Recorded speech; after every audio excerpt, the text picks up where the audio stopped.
All right, here we go. It's on. It's on? You sure it's We're on? live. We're live again. Well, you gotta get your Take three. Take three. All right. What are we talking about, Josh? Well, you get your mic on. We get to start. We're talking. Don't worry, I got my mic. Oh, where you going? Yep. All right. Action. All right. Action. So, Josh and Moe Show. Hey, Josh and Moe Show. Welcome back, everybody. Couple takes. I know, right? Fifth time's good. We're talking about an interesting subject today. We're probably gonna get the most hits on this one. What's that? We're probably gonna get the most hits on this one. We probably will get the most hits. I think it's an interesting topic. It's a sought after topic. Yeah. What is the topic? Top 5 reasons why agents fail in the industry. Top 5 reasons why agents fail in the life insurance business, right? There's a lot of that going on. What's going on out there? There's a 92 percentile of people failing when they come to the industry, not just Assura. Yeah. The industry. Yeah, as the industry as a whole, 98%, 92%, only 8% are succeeding. Wow. So you have to be the best of the best, or do you have to do what the best of the best do? Both. Both. Yeah. Right? Why wouldn't you want to why wouldn't you want to be the best? I mean, I think you can be the best, but I think you got to do what the best do before you're going to be the best. Yeah. Mimic. Right? Yeah. I think you got to do what the best are doing. So what are the top 5, 6 reasons why agents are failing? Here we go. Number one. They struggle with the independence. Independence.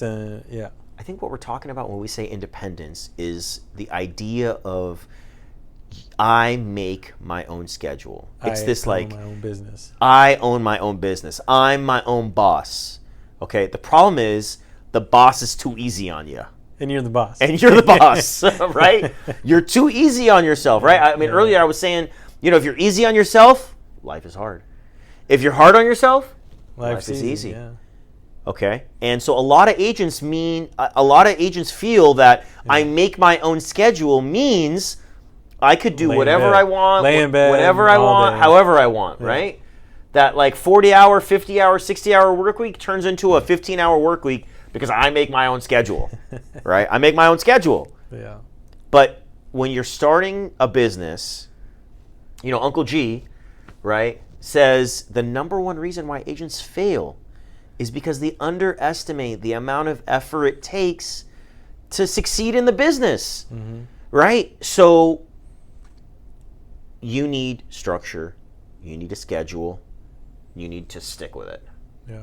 Right? I mean, you go anywhere else, let's say if you do work for a corporate company, you're late, you show up late, you show up an hour, or you don't show up at all, what happens? An hour late. You get fired. Bro, you might get sent home. Your first week, you work for yourself, you're late, you show up late, you don't work for the day, you call in yourself. Sick. Are you firing yourself? Yeah. Actually, you don't even show up. You don't call, you don't text, you don't even reply, you just don't show up, right? Yeah. And you're like, oh, sorry, I was busy. Yeah, what are you busy with? What are you busy doing? You don't got work. What are you doing? What are you doing? So I think along that independence is a mindset. You have to develop the mindset. The entrepreneurial mindset. The entrepreneurial mindset, which means if you're an entrepreneur, you're taking a risk. Yeah. Yes, you're risking. If you don't work, you're not going to get paid. Yeah. So developing that mindset that, hey, you are your own boss. You are responsible for yourself and your family and what you do every single day. Yeah. I think a lot of times, as you say that, like, it makes me feel like sometimes I think agents don't value their time enough. So when they realize they're not getting paid to work, they feel like, well, I'm not going to work because I'm not getting paid. Yeah. Or I don't have to work because I'm not getting paid. You know what I'm saying? Like, but like, really, how much is your hour worth? Oh. Right? Yeah. Like, how much is that time worth? And where are you investing it, not spending it, right? Yeah. Where are you investing your time? Well, I think it's a different mindset. Right? Now. Are you a gamer and you're playing video games instead of working? Are you watching TV? Are you exercising? Like, what are you really doing with that time? I'd say it's a different mindset for me now because when I'm not working, I'm thinking about, okay, why am I wasting time right now? Yeah. Valuable time. Yeah. Because you value your time, like, 100%. Your hour. Yeah. Your hourly rate says a lot. It says a lot, and what you do with your time. And people are used to telling you, okay, are used to someone telling them when to be at work, when to show up, when not to show up, when to eat lunch, when to go to the bathroom, when you can go to the answer the phone, right? Yeah. Like all that. And don't make sure you don't work overtime because I'm not paying you. Yeah, that structure. And also like that, like I can't wait to leave mine. Oh, I got 15 minutes. Like you're clocking out before you're clocked out. Yeah. And this is you being your own boss, right? And I see agents work harder and give more and are more engaged and committed when they're working for someone else than they give to themselves when they're working for themselves. Yeah. Right? That's the first mistake. And it's kind of a mindset, right? It's kind of a mindset. It's kind of an upbringing too. I mean, you kind of talked about this like Bel Air story, right? Yeah. About seeing these clients. Tell us a little bit about that. When I first moved to Los Angeles, I was running appointments inside the house with affluent clients of Beverly Hills, Bel Air. Yeah. And after I closed the deal, we're in the relationship business, so I was to stay there, build a relationship with them, maybe have some tea. Yeah, have a drink. And just pick their brain because they're making money, right? Yeah. I'm in the business to making money, right? Yeah. What are you doing that we can network maybe? Sure. And I'm asking them, what their kids do and, how they raise their kids. And I found that it's a lot different than the normal. Is they're raising their kids to be their own boss, to take a risk, and not work for somebody, not build someone else's business or legacy. Build your own. And that's not taught nowadays. That's risky. It's teaching and programming that risk is okay. But when we're hiring and we're firsthand seeing it, people fall off. They're not used to the independence of taking a risk and running their own business to build for their own families. For it. So I just see that, and I'm going to teach my kids that. I'm not going to teach them to build someone else's business. Like, build your own.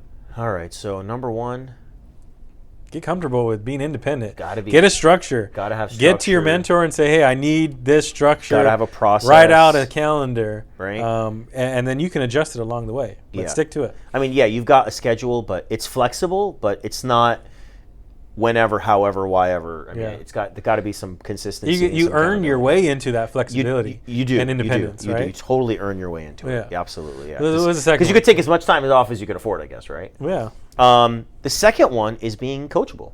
Right? Yeah. So outside of learning to deal with that process and independence, it's being coachable. So being coachable means being taking instruction. Yeah. It means following, right? I mean, being a team player. Right? I mean, you're sponging all the information and knowledge from other players that are doing it. Yeah. And essentially taking a back seat and being humble about it, instead of being, stubborn and thinking you know it all, want to change and reinvent the wheel when the wheel is already invented and it's working and it's projected, above average results in your first year of making $200,000.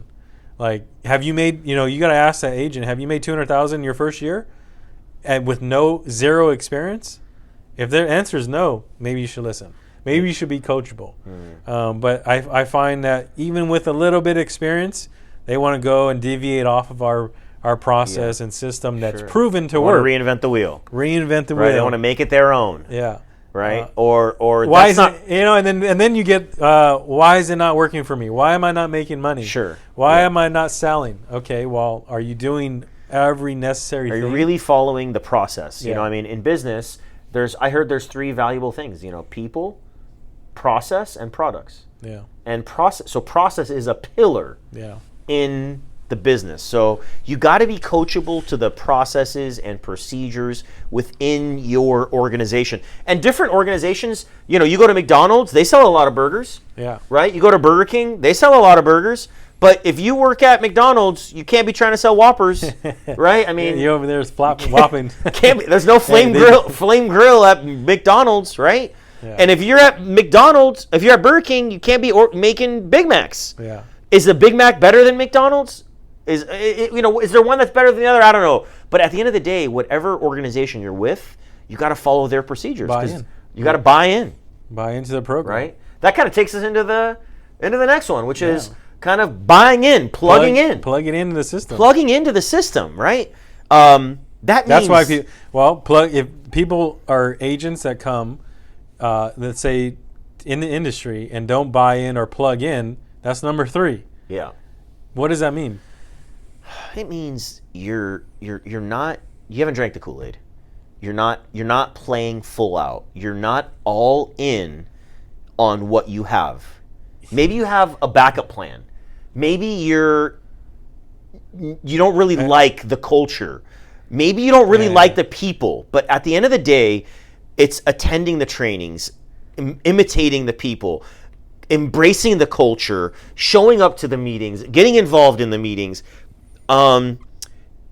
getting in, just being all in. Associating yourself with the right people, the top producers, and that's what you get. Is you get top producers that are willing to train you and spend time with you, and the person that doesn't associate themselves fail every single time. It's like you're dealing with, let's say Kobe Bryant. Yeah. If you're with Kobe Bryant, and you had the opportunity to be with him every single day, practice, eat what he eats for a year straight, would you get better? You would definitely get better. Even if you're horrible at basketball. You definitely would get better. And that's what people are afraid of and don't do, is associate themselves and bring yourself to the culture that we have and plug yourself into the webinars, the trainings. Every single day there's a training that you can get better. But what do the agents say? Yeah, I don't have time. I got I had something come up. Yeah. I overslept. Yeah. I overslept on making my own schedule. I have COVID. I have 3 other jobs. Well, aren't you in this industry to replace those 3? Yeah, you got to. What's more important? You got to invest that time. So we hear all the excuses, in the book. But if you don't plug in, you don't associate yourself with the right people, and you have mentors that are willing to develop you. And if you don't take advantage of that, that's why the number 3 reason people fail is they don't plug into the system. They don't plug into the system. So and there's a lot of systems that work out there. We're not saying ours is the best. No. Or the only one. Definitely not the only one, but definitely one of the best. One of the best. Definitely one of the best. There's some good ones out there, but definitely one of the best for sure. Yeah. For sure. Yeah. That was a good topic. Okay. Yeah. So how about the 4th one? Next one is investing, right? It's investing your Everyone's time. An investor now. Everyone's an investor nowadays. The Bitcoin days, right? Until when it's ready to invest. Everyone's got a little bit of crypto here and there. Yeah. Right? But yeah, it's investing your time. It's investing your money. It's investing your energy. But really, really, if you want to get down to the nitty-gritty, when we're talking about investing, it's investing in marketing. Mm-hmm. If you're a life insurance agent and you're in the business, at the end of the day, you're either getting referrals, and I don't want to say anything negative about those that are just getting referrals and getting referrals and getting referrals. God bless you. But I want to get invited to the barbecue, right? And our model is around you investing in marketing. You're not selling your friends and family. You're not asking for people. You're not doing your own Facebook ads. You're participating in the marketing programs. And agents that come in here and they're scared to invest their money. They're nervous about buying. I got to buy leads, right? Like I think the marketing is already done for you. You're thinking about it the wrong way. You're leveraging someone else's skill in marketing to bring potential prospects or clients to you that are looking for what you offer. So you got to invest in marketing. You got to get in So what's the benchmark for investing in marketing? I mean, you have a brand new agent. You have to have a marketing budget of 15% of what you want to make. I think 15% is very healthy. If you gave me $300 and I gave you $1,000, how many times would you give me $300? I mean, many times as you can give me 1,000. As many times. Yeah. Because you see the leverage that you're and that's making. 30% even. Right. Right. And you probably have, the number one excuse is, I don't have money. No one has money when you first start. Sure. A lot of agents struggle in the beginning. But I had a credit card, so do you. Everyone has a credit card. Yeah. Let's invest in yourself. We have strategies to come up with money to help you invest in marketing. Incentives. Right? Incentives, bonuses, selling a policy, selling a referral, selling yourself. There's different ways. Listen, where there's a will, there's a way. Otherwise, there's an excuse. Yeah. You just got to be willing to invest. Right. Otherwise, there's an excuse. And here's the tell: is if you're not willing to invest in yourself, Why should I invest Am I really my going to be time wanting to invest into that agent, right? Yeah. That tells me a lot. I mean, at the end of the day, we partner with these agents, right? These agents don't work for us, right? They Right. partner with us. So if you're my business partner and I'm willing to invest in you, and I'm willing to invest time in you, and you have success, right? You're going to listen. But you're not willing to invest in yourself. Listen, let's say Warren Buffett. You want to work for Warren Buffett, and he says you have to invest. This is what I did in the very beginning, step-by-step process. If you want to be successful, why wouldn't you take his advice? Why wouldn't you take? Would you tell him actually I'm going to do it this way? I don't have any money. Did you try to give him advice on how to do it? Yeah, I don't know. Well, agents sometimes want to give you advice. I think it's just a sort of a lack of understanding of what they're getting and how to get it. But number 3, investing in yourself and in your business. That's number 4. Oh, that was number 4. That was number 4. All right. The next one. And the last one is, oh God, this is kind of a big one. You said this was your favorite one. My favorite one. Phone reluctance. Yeah. Right? Phone reluctance is a big reason. Scared to get on the phone. Scared to talk to people. I mean, they're scared of rejection, right? Yeah. Scared of what's to come. I think a lot of that fear initially comes from I'm not sure what to say, and I'm not sure how to deal with questions and objections. We have a phone script where you can be trained and practiced and rehearsed and prepared so that you can minimize and eliminate panic. But kind of we're all a little bit scared, I think. We all are nervous and don't want to feel that rejection that you get from being on the phones. But at the end of the day, it's sort of the lifeblood of your business. Yeah.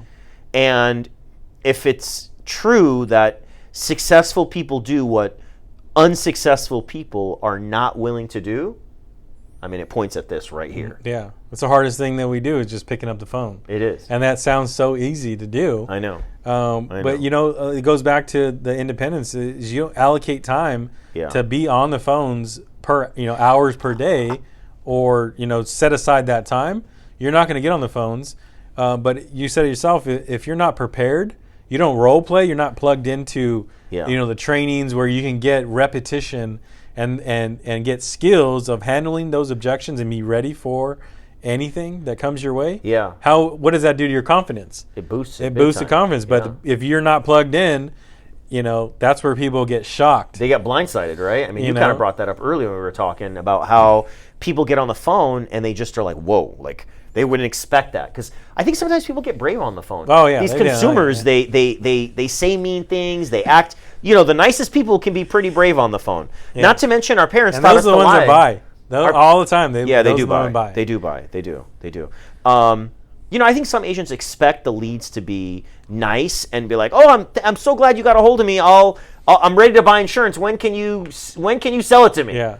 Because they sent in a lead. But at the end of the day, you're going to get objections, you're going to get comments, you're going to get concerns, and how you deal with those comments, concerns, and objections really dictates your success on the phones and your experience. Yeah. If you build if you build a thick skin on the phones, you're going to do very well. All throughout everything. That's the hardest part. If you can deal with rejection, which we deal with every single day, you're going to do really well. You're going to do really well. Cool. So 5 reasons why people fail in the insurance business.